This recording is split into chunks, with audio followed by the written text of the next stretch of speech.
All right, Monster Monday. So it's Vampire Week over in Killer Flicks, and I made a video a couple days ago of, lesser known vampire movies. As I have said before, I am not a big fan of the vampire subgenre. In fact, it's my least favorite in horror, of the big ones for sure. But in that list, I talked about Stephen King's The Night Flyer, which I think is possibly his most underappreciated adaptation. I can't think of one that's as good and isn't as loved. Like, all of the really good ones usually have enough of a following, but The Night Flyer is a really good, cool ass movie that I never hear anybody discuss. Now, that isn't to say there isn't others that I could name of King's, but I definitely want to work on Stephen King's filmography. There's well over 100, and I've seen them all, so I wouldn't mind going back and revisiting some. There's some I wouldn't want to, like the Golden Years. Oh my God, I can't. I will not. But real quick, because I just have to. Come on, man. This is my channel, and you guys know what a fucking Star Wars freak I am. So today, Solo, Star Wars Stories, new trailer dropped, and I couldn't have been more excited. Wow, I was so amped. I was waiting, I was checking my phone, it dropped, and I went in and I watched it like 3 times, and trailer breakdowns and whatnot from Star Wars Explained and all my things. Ooh, man, I'm excited. Holy shit. I'm loving everything I'm seeing. So anyway, I'm not going to talk too much about that, but I'm loving the chemistry between Han and Chewie in the trailers. I love all the jokes. I love everything that we're seeing. Oh, I could ramble for hours, but I'm just gonna keep it to The Night Flyer. But just so you guys know, that's my kind of reaction. I almost filmed a reaction, but I'm just not that kind of person. It would have just been me like this. Like, I laughed out loud at both the Chewbacca Han Solo jokes, like the 190 and the other one. I can't. What's the other one? It doesn't matter. As I said, I'm not going to talk about this too much right now. Let's get into this movie. Now, this is Miguel Ferra. Anyway, I always say this because I just need to YouTube his name and watch the video or something so I can hear it. But obviously, I'm not going to do that right now. This is my favorite role that he's ever done. This is him. Like, when I see Miguel in any other movie, Richard Dees is the character, this is the movie, this is it all. Now, the other girl in this movie, her name is Julie Entwistle. She looks so much like Phoebe Cates in this movie, which is a great thing. I mean, Fast Times at Ridgemont High, that pool scene, everyone my age knows that pool scene. That is the sexiest scene in film history. But yeah, she really, really resembles Phoebe Cates in this. Now, our Dwight Renfield, the vampire in this. To talk about the cover really quick. The big reveal in this movie is the killer's face. Like, at the end, obviously we're talking about spoilers here. At the very end of the movie, Richard's like, I have to see your face. I mean, it's kept secret the entire film, and then he finally turns around, and it's like the big, moment. But it's on the cover. Now, granted, this was an HBO, made for HBO movie. So it was playing on HBO before it got a release. That being said, so I understand, like, there's no marketing, so they worked there. But when you made the DVD, you can't put them on the fucking cover. Like, I don't know what the advertisement posters and whatnot looked for when it was coming to HBO. I don't know. I doubt that was the poster, though. Or they wouldn't have had a poster. I mean, this was in the 90s. I don't know how they even promote those kinds of things. Just like a little flash promo. Anyway. But I just think it's funny that they put such a spoiler on there. You shouldn't see him. He should be in darkness on the cover. We shouldn't. But that's what sells the movie, I guess. So, I don't know. It's kind of a double-edged sword. You don't put him on there, you can't sell it. You do put him on there, it's a big spoiler. you know, I guess it's just a give and take kind of scenario. But yeah, I mean, I love what I've said in the past about vampire movies and what I dislike about them. I've talked about before. I'm not going to reiterate that here, but the thing about these movies that I like, Night Flyer and the ones I mentioned in my video, is that they don't really have any. They have certain elements that are, you know, the same as the usual lore of the vampire, but they alter them in really fun, unique, cool ways, put new spins on things and whatnot.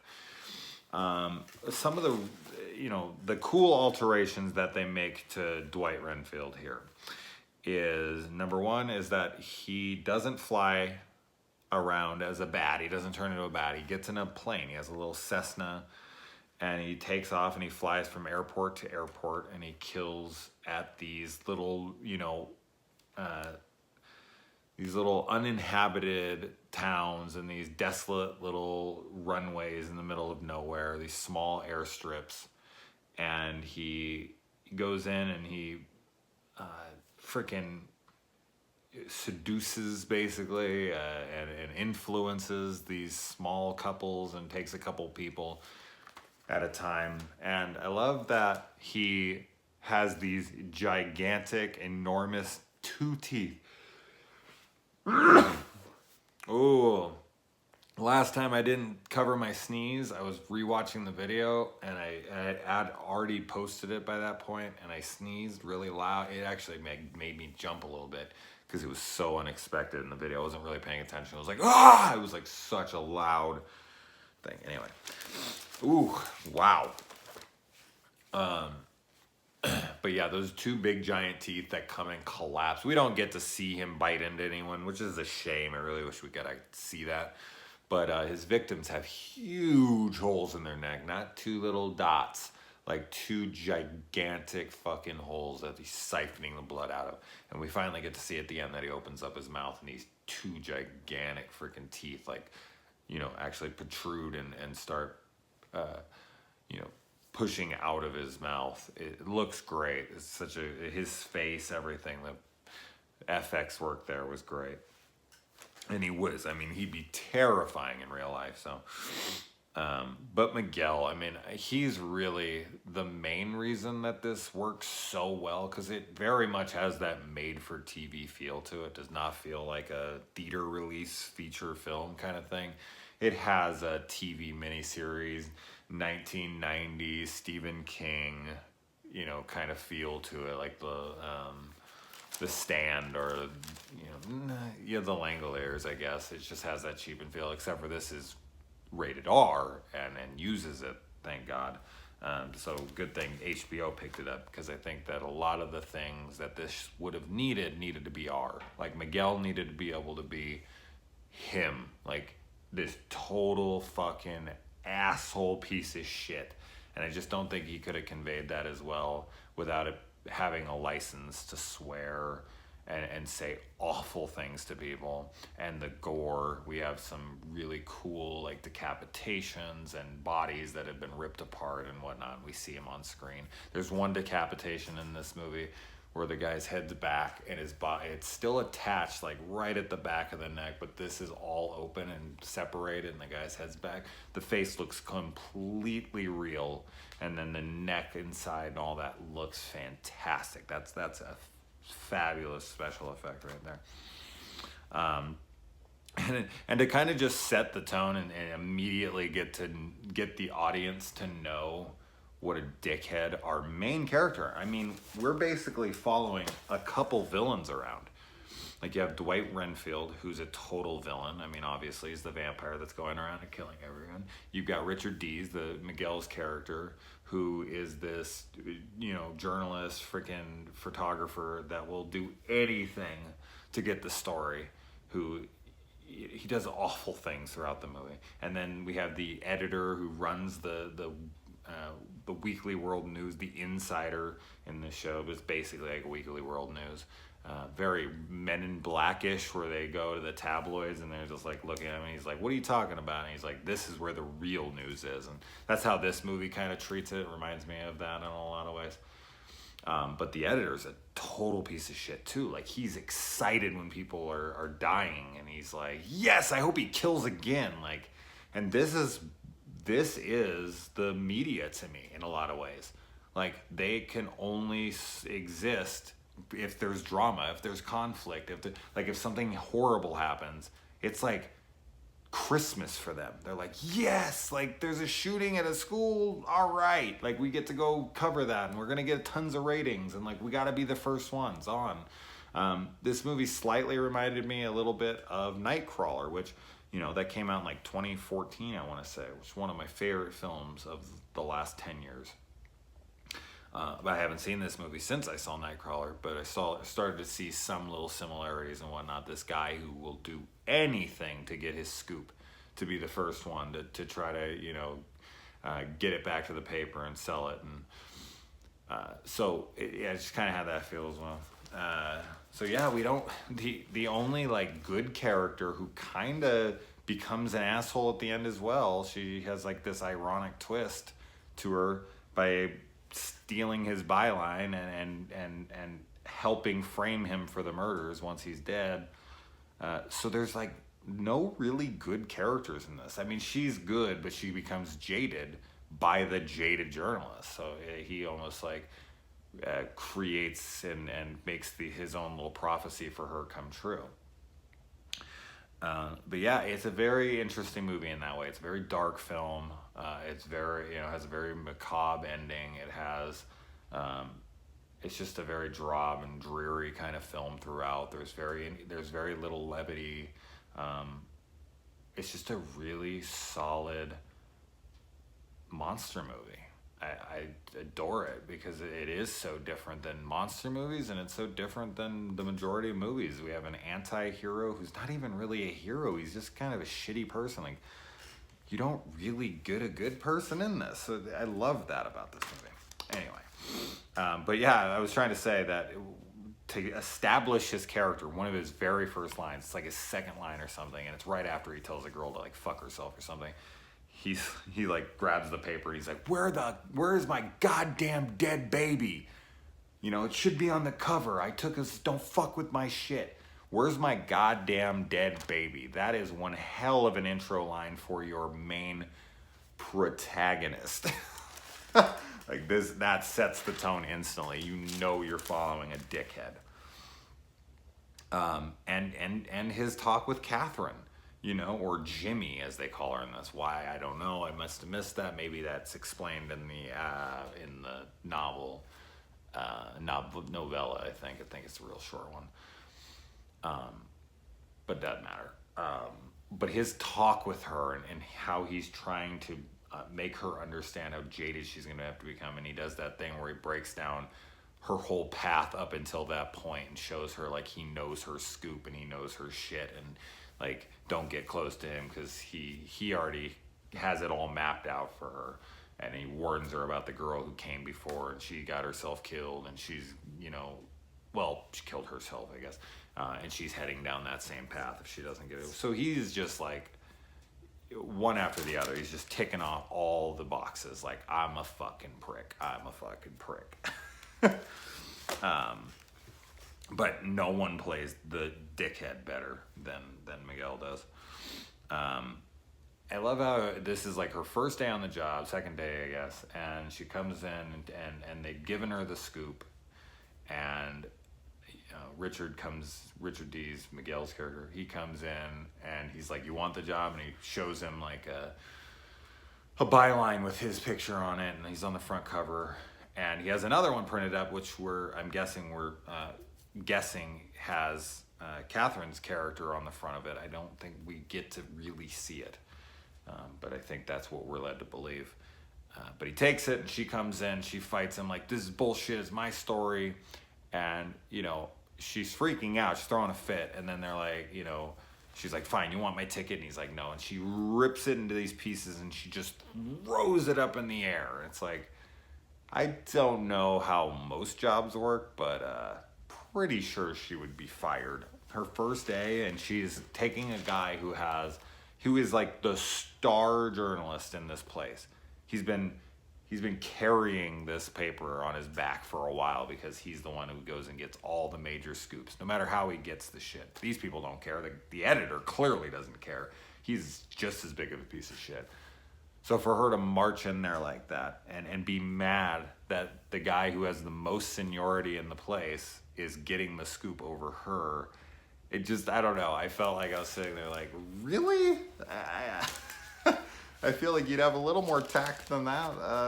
Being someone who's hungry and trying to get along in this business, I don't think you should be attacking the most important person in the building, but whatever, it doesn't matter. But yeah, I think she'd be fired. The mechanic that he goes and talks to reminds me a lot of Fred Gwynn in Pet Sematary. I guess it's just kind of that accent that they have over in Maine or somewhere like that. We get a dairy reference here, which is always good to see some connectivity in the Stephen King verse.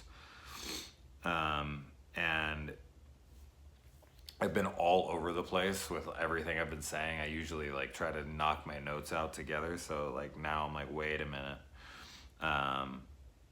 So there's little hints. I'm always a big fan of small attentions to detail that like no one notices. Like when he rolls up on this car crash and he's like, oh, bonus, which is exactly what I'm talking about. The media is garbage, but like just in the background, you can see all the skid marks on the road from when all the cars supposedly before they hit each other skidded out. I just really like, attention. I don't know why. I just really dig attention to detail like that. But on the flip side, now this is something I have to bring up, and maybe some of you roll your eyes every time I do, but come on, if you had a profession, or if you have a profession and you see it in a movie, how can you not talk about it or see it or roll your eyes or whatever? And that is, a woman in this movie gets her hair done at a salon, and there's so many things wrong with her fucking appointment. I wanted to scream. Like, the fact that they don't have a consultation before she washes her hair out and she fucking gets her hair cut before she has it permed and colored the same day, by the way. You're supposed to wait at least 4 to 7 days. I mean, you don't absolutely have to, but it's pretty much typical. And then they are putting a perm in her hair, and her hair is soaking wet when they're putting it in. There's just so many things. And the way they cut her bangs, they just pull it across and they cut it, and this girl has curly hair and it curls like when they cut it up here, and it's not even dry yet. And then when she's painting on the color, she paints on the color before she puts in the rollers. And then when they go to put in the rollers, her hair's still gray, but then when they blow it out, it's all dark. Okay. Sorry. Anyway, the hairdresser in me can't help it, but I'll shut up now. I haven't seen hairdressing this bad almost, I don't think, ever in a film. It was just like one after the other, after the other, after the other. I was like, no. You think they could just get a fucking, how many cosmetology students? There's probably 3 on the set. Doesn't matter. Now, when Richard locks Jimmy, Catherine, whatever, in the closet and he ties it up with the coat hanger, a little Laurie Strode style, breaks apart a wire hanger. No more wire hangers! Would that hold her? Would that really hold her how hard is this chick hitting the door? I mean, really? Like, if you just close those little locky doors that they don't even have like a lock, it like clips in at the top when you push it closed, and then you just tied a little small, weak clothes hanger. No way. No fucking way. She just kicked that once and it would come undone. So I thought that was super silly. But I have to question this move. Because, yes, I think surface level and in face value here, we see that Richard is trying to steal the story. But throughout the movie, Dwight Renfield is telling him to back off. Tells him a couple different times. He leaves him notes, he brings him to the bar, he gets him a Bloody Mary under the thing, stop now, whatever. And he becomes obsessed.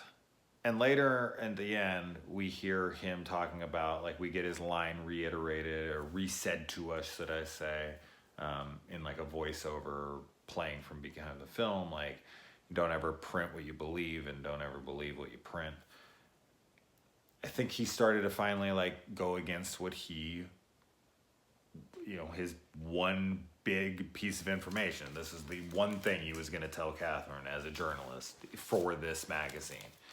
And he started to go against that. He started to become obsessive and he started to chase after this guy. And I don't know, like, part of me believes that he was trying to, get his, 15 minutes like usual and be on the front of the page again. But another half of me believes, like, he didn't want anything to happen to this girl, because when she says something about the last girl who killed herself, that stops him. And this is a guy that doesn't really show any emotion in this movie, but like, he sees dead bodies and he sees these things that haunt him, so he has some conscience. And when she says that, he stops, and it makes me believe that he locked her in there for her own protection as well as trying to steal. So it's like a 50-50 dick move kind of savior moment. I'm not really exactly sure how to take that. Doesn't really matter. Dwight has this hypnotic effect on people. He is also a shapeshifter, so he can take on the appearance of this handsome man, and then he can also be this grotesque monster.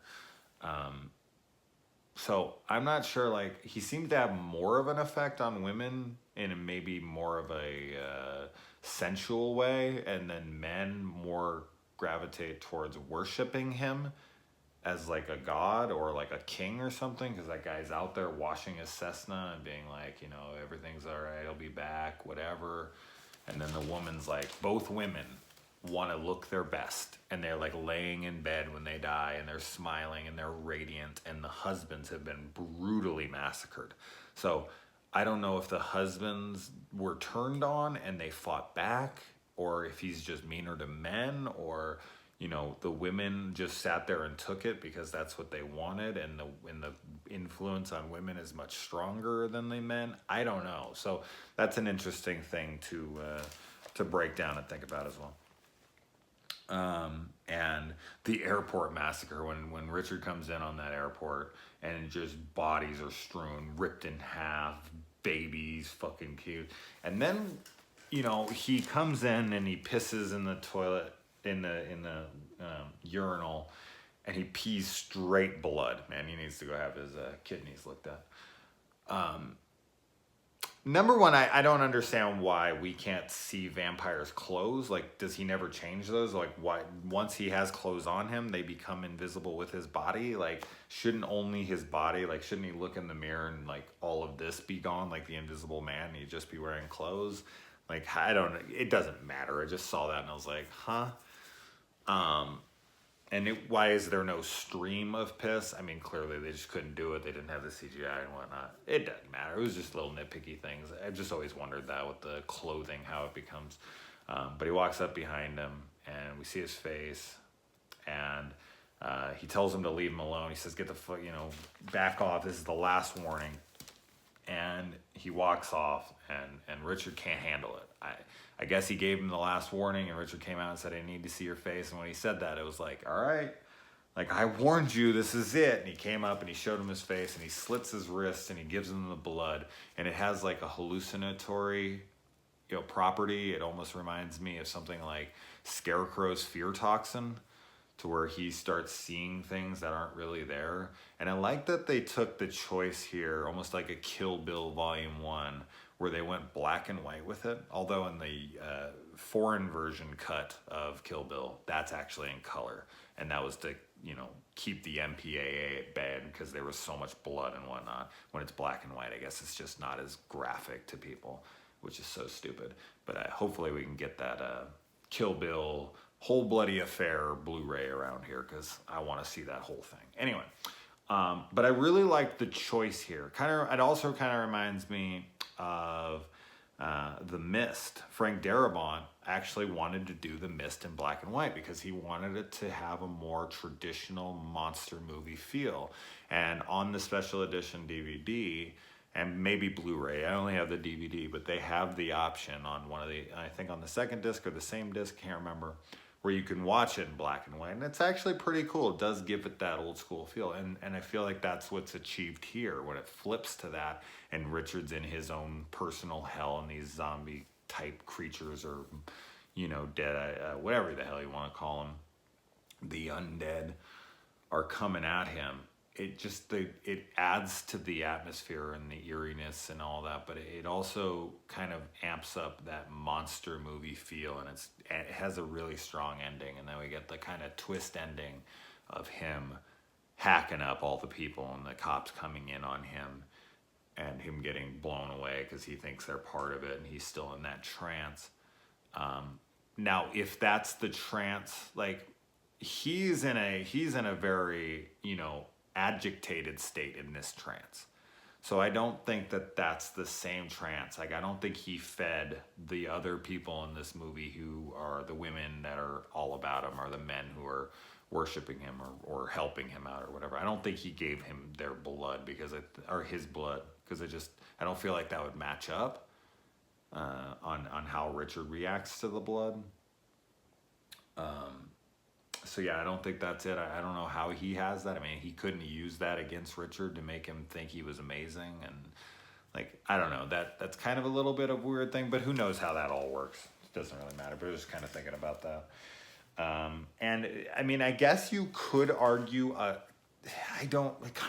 you could kind of maybe argue maybe it was Richard doing it the whole time because he flies the plane. He's going into all these airports where it took place. He kind of disappears. He's in and out. He's got his own thing. He's losing his mind. He's let the job get to him. He's seen too much shit, blah, blah, blah, blah, blah. The only thing that really kind of breaks that apart when you look at the movie is that Jimmy, Catherine, whatever you want to call her, does seem to have a interaction, if only just in a glance, with Renfield running to his plane. So she sees that happening, and I feel like that's almost irrefutable evidence that Richard was just framed and we did see what actually did happen. So up until that point, I was kind of trying to figure out, like, wait, maybe they're trying to suggest that Richard is the culprit here, but I'm not getting that from what I've seen. I don't think you could talk your way around the fact that she shares a long take with Renfield running to his plane. And yeah, that's it. Yeah. Okay. I think I've talked about everything. Ran longer than I thought, but I was talking about solo trailers and night crawlers and fucking like 16 other than The Mist, and Jesus Christ, I was all over the place. But yeah, that was fun. That was a really good one. I really liked that. It was fun. So who the hell's seen this? Fans of this movie? I don't know. God, I always say this. I'm not because I have a lack of confidence or anything. I don't. But I just always have to wonder who the hell watches 28 minutes in. Like, seriously. So if you are still here, thank you. But this is a fun one. And I'm curious on your guys' thoughts. I hope when people see this, they either love it because they've already seen it, or they are like, oh shit, I never even heard of this one. Cool, I should check it out. But if you do, it is out of print. You can usually find a copy on eBay between $25 and $30 now for one of these DVDs. I'm hoping we'll get a Blu-ray release one day. It's kind of maybe coming into fruition right now with Scream Factory and all that, so it doesn't matter. But it does matter. It doesn't matter to talk about it right now. It either will happen or it won't. So yeah. Anyway, all right, guys. Good night.